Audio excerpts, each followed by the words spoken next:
Olá, eu sou o Carlos e aqui respondo as suas perguntas sobre a Bíblia. Tudo bem, pessoal? Hoje nós temos um tema muito interessante para tratar. Eu estou aqui nesse canal falando sobre a Bíblia. Eu acredito na Bíblia, eu creio que ela é a palavra de Deus. Eu acredito que a Bíblia contém verdades eternas e universais. Eu acredito que os documentos que formam a Bíblia são autênticos. E não só eu, né? Essa é a crença da cristandade. E aí, talvez você se pergunte por quê? Que base eu tenho para isso? E tem gente que pergunta assim, mas em algum lugar está guardado assim a Bíblia original, né? Não. E aí vem algumas perguntas, algumas afirmações, e eu quero ler para você 4 afirmações que eu ouvi. E depois eu vou tratar de algumas perguntas também, que talvez as afirmações deixem você de cabelo em pé, e eu já afirmo inicialmente, tá, para ninguém se preocupar, que essas 4 afirmações estão erradas, mas elas, por algum motivo, são um tanto quanto populares. E eu quero lhe ajudar a entender o que essas afirmações têm a ver com o nosso estudo da Bíblia e por que você pode confiar na Bíblia. Vamos lá. Um homem me disse que os livros da Bíblia foram escolhidos num tal de Concílio de Nicéia, lá no século IV. E o objetivo foi excluir Maria Madalena para reforçar o patriarcado. Essa aqui me deu uma curiosidade de onde é que essa pessoa tirou isso, porque eu conheço o material histórico do Concílio de Nicéia, e o Concílio de Nicéia nem mesmo tratou da Bíblia, lista de livros, enfim, mas eu vou chegar lá. Aí alguém falou assim, os originais da Bíblia não existem, então nada disso tem valor. Será mesmo? Será que nada disso tem valor? A Bíblia é uma fraude, toda escrita muito tardiamente, depois dos eventos, né? A partir de uns poucos fragmentos de papiro. É invenção de escritores. E ainda, alguém me disse, cada religião tem a sua própria Bíblia. Bom, temos algumas afirmações interessantes e temos, então, Bíblias para nós compararmos. Eu já usei aqui no canal a Bíblia de Jerusalém, uma edição que eu gosto muito, uma edição católica apostólica romana, com o devido imprimatur, que é a autorização oficial para a sua impressão, e ela tem 73 livros. Tenho aqui também a minha Bíblia nova, versão transformadora, é a que eu mais uso normalmente, uma edição protestante, inclusive essa daqui ela é comemorativa aos 500 anos da Reforma Protestante, e ela tem 66 livros, ela tem menos livros do que aquela outra ali. E aí talvez você já esteja coçando a cabeça, peraí, a Bíblia não é tudo igual? Então, realmente cada religião tem a sua? Não, calma lá que eu vou chegar nisso aí. Tenho aqui também um Tanar completo, é a Bíblia hebraica. É o que nós chamamos de Antigo Testamento, que é igualzinho ao Antigo Testamento dessa Bíblia, só que em outra ordem, mas é a mesma quantidade de livros, os mesmos textos. E tenho aqui ainda a Bíblia Judaica completa, a tradução do David Stern, que é o nosso Novo Testamento, mais o Antigo Testamento hebraico, ou seja, naquela organização do Tanar, mas com a lista dos livros aqui, a mesma lista que os protestantes usam e não a lista que os católicos usam. E aí, e agora? Né? São várias Bíblias realmente? Ou é tudo uma Bíblia só e esses números estão nos enganando? Vamos tratar um pouquinho disso? Vamos tratar um pouquinho disso. Eu já vou responder algumas coisas, tá? Para já tirar da sua cabeça algumas preocupações. Bom, o tal do Concílio de Nicéia foi uma reunião convocada pelo imperador Constantino, lá no Império Romano, século IV, e não tratou de lista de livros.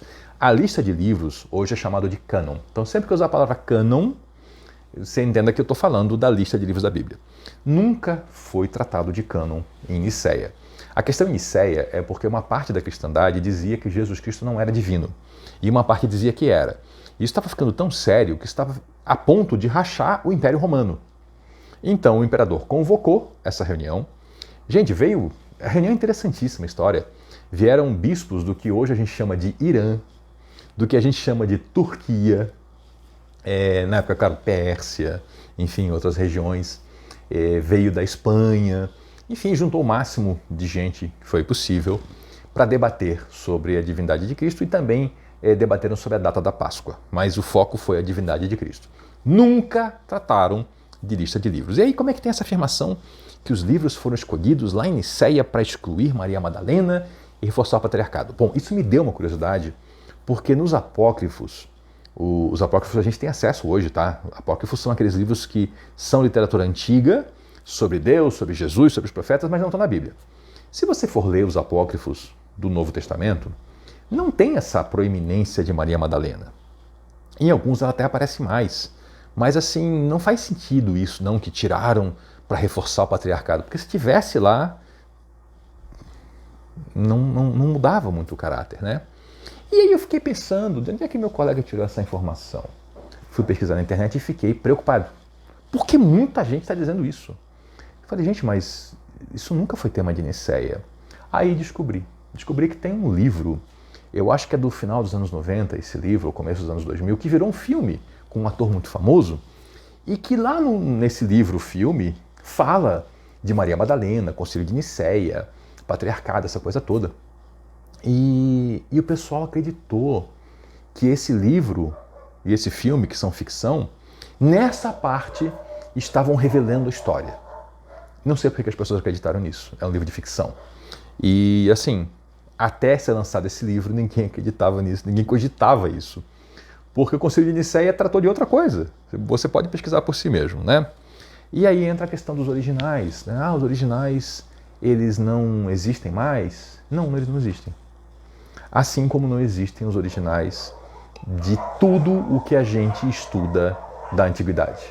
Por quê? Porque as coisas deterioram. Você tenta imaginar um papiro feito de planta durar 2000 anos, é raro. Ainda assim nós temos alguns. Nós temos alguns papiros e alguns pedacinhos e alguns fragmentos, mas livros inteiros não. E não é só da Bíblia não, tá? Você não encontra, por exemplo, a Ilíada e a Odisseia de Homero, você não encontra documentos antigos. A história de Roma, a história da Grécia, tudo isso não tem documentos da época. Curiosamente, a Bíblia, o Novo Testamento, aliás, é o documento histórico arqueológico que tem maior quantidade de manuscritos que são próximos da data dos fatos. Ou seja, nós temos mais certeza com os manuscritos da Bíblia do que, por exemplo, com os manuscritos que tratam da história de Júlio César. Mas ninguém questiona a história de Júlio César, nem a da Grécia. Por quê? Porque são fontes históricas, né? O que acontecia é que as pessoas faziam cópias, muitas cópias. E a gente encontra, ainda hoje, tá, em museus, muitas cópias do Novo Testamento, de livros do Novo Testamento, em lugares diferentes, feitas por copistas diferentes. E quando eu falo muitas, eu falo falando assim, algumas 1000 cópias, datadas lá do século III, século IV. E quando a gente compara essas cópias, o grau de semelhança é muito grande. Às vezes tem erro de ortografia, letra errada, às vezes tem comentário na margem, mas basicamente é o mesmo conteúdo.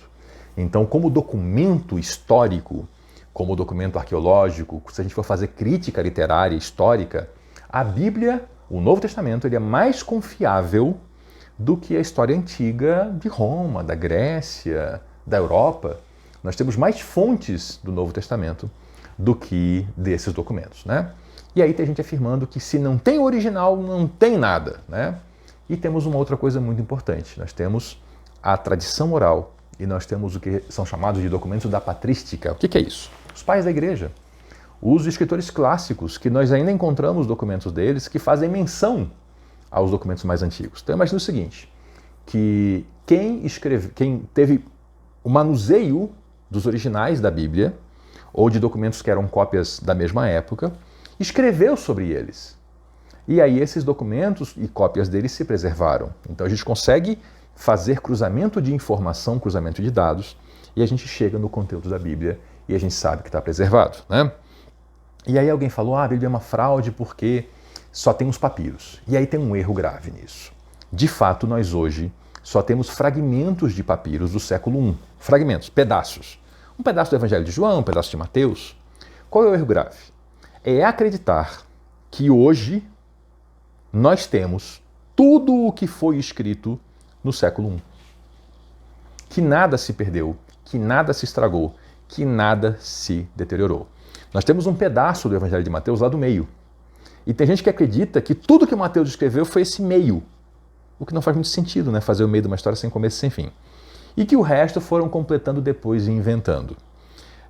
E excluem a possibilidade de que Mateus tenha escrito um evangelho inteiro e que a documentação mais antiga foi estragando, foi deteriorando e se preservou só um pedaço.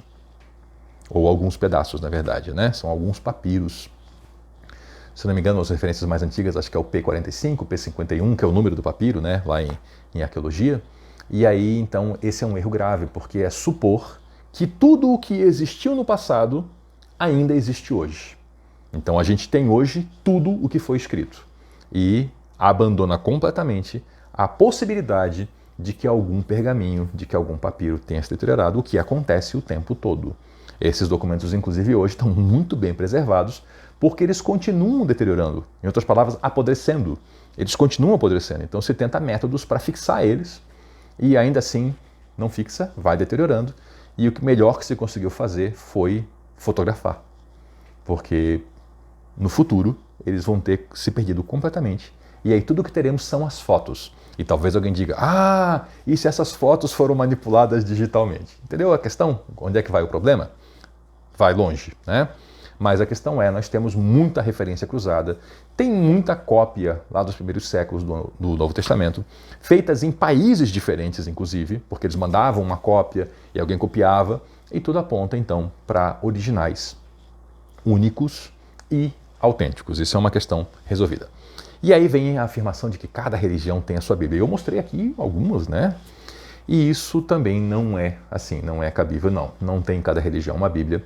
Nós todas as religiões cristãs, nós temos a mesma Bíblia e nós temos uma variação no cânon, uma variação na lista. Então, o cânon que os judeus adotam hoje, que é o cânon que está aqui, né? O Taná completo, que tem os livros do Antigo Testamento, esse cânon todos adotam. Protestantes, católicos, ortodoxos gregos, católicos romanos, todos adotam. Com algumas diferenças em acréscimos. Ninguém tirou.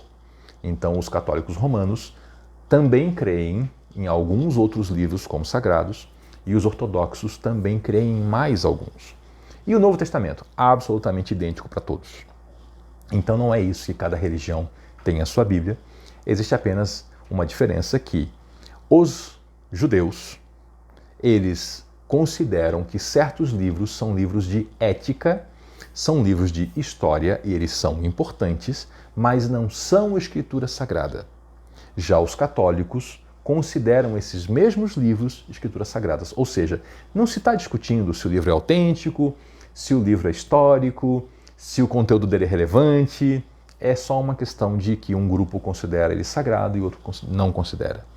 E os protestantes seguem a lista que os judeus seguem hoje, mas nem sempre foi assim.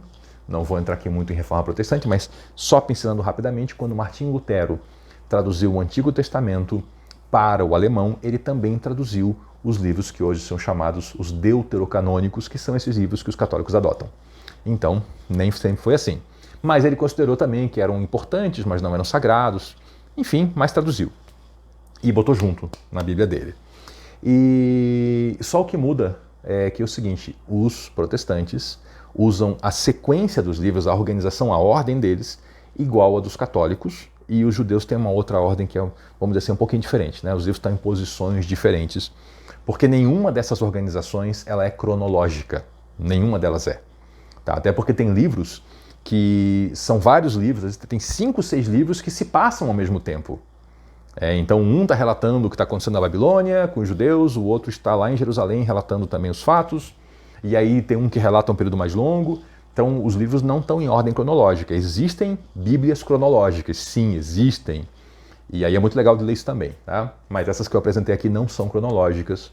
Então nós temos uma Bíblia só, com uma variação a mais para os católicos romanos, e os católicos ortodoxos, que no Brasil são poucos, também adotam um pouquinho mais de livros.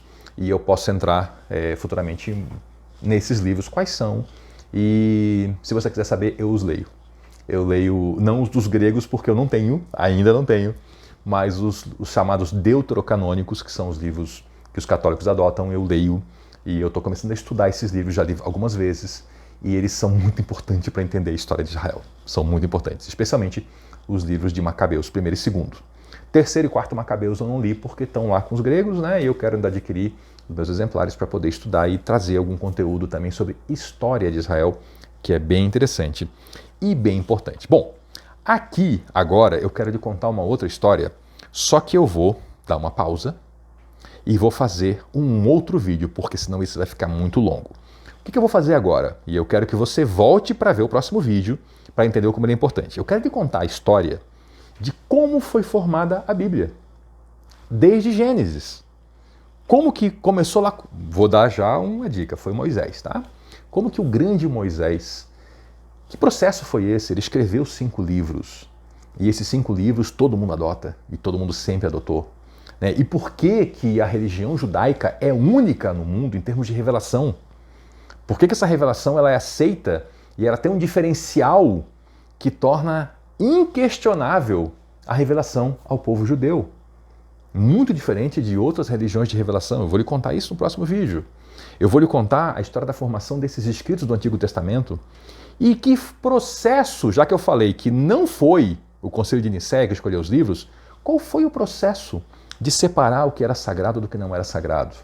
E que é preservado ainda, o que não é sagrado é preservado, está aí até hoje, e tem os chamados apócrifos e pseudoepigráficos, tem aos montes para a gente comprar, ler, baixar, enfim, a gente tem esse acesso.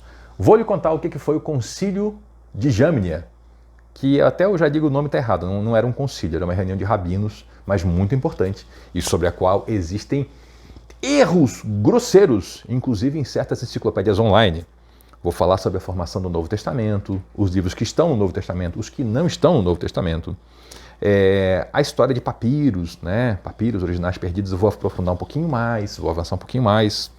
Vou lhe falar sobre alguns apócrifos, alguns pseudoepigráficos, sobre referências externas à Bíblia.